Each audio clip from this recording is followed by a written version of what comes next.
here we have this frequency device, and it's attached to this string, and that's about 2 meters long. It's hanging here with this mass. We are asked at first if there are 6 loops in this standing wave in here, then what is the linear density of that string?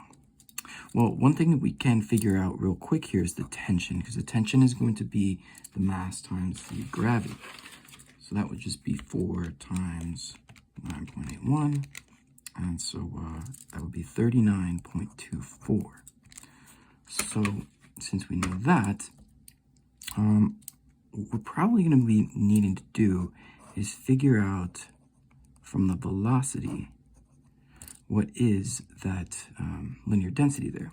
Well, velocity is actually equal to frequency times lambda, and if we're going to try to solve for this, we actually have to square that. So let's rearrange that for mu, and that would be like 39.24 divided by f squared lambda squared. Well, we know the f squared. It's going to be 162. We got 162 squared. We just need to figure out what this lambda is. And if we have n equals 6 and L of 2 meters, well, we have this expression L equals n lambda divided by 2. So we can basically say 4 divided by 6 is that lambda, so it'd be 2/3. 2/3. And that would be in meters. So now we can basically just solve for the linear density, which is the first part of the problem. Divide this by 162 squared times 2/3 squared. And so it's kind of this weird little number, 0.03364. We could kind of say it's 109 divided by 32400, just in case we need that for another part of the problem. Okay, so now we're asked to figure out if the mass changes over here, which means the tension changes. How many loops are going to form? Well, usually across, it doesn't matter how many loops you have. Like if you have, n equals 6 and you change the n, it doesn't matter. You'll still have the same velocity, right? So technically you would think the velocity is consistent. However, because the tension changes, the velocity will change. So now the only thing that's really consistent and constant is the mu, this density here. So this is the number we're going to rely on to when we're changing loops rather than the velocity, because the tension is changing. So let's figure out what that tension is. The tension is going to be 36 times 9.81, which means we get T equals 353.16. So now we kind of have to put that over here in this thing, and basically say that the velocity is equal to the square root of 353.16 divided by our mu over here. So, 109 divided by 32400. So that would give us the velocity.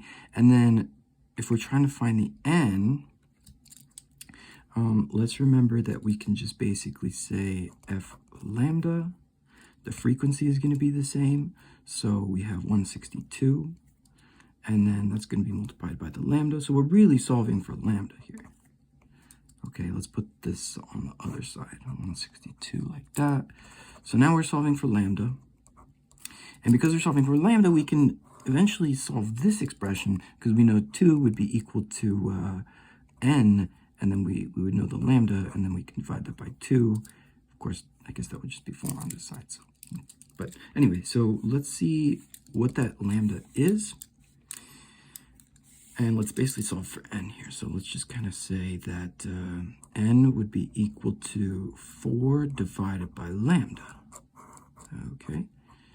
So since we have this final thing, n equals 4 divided by lambda, let's figure out what this lambda is and sort of divide the 4 in there.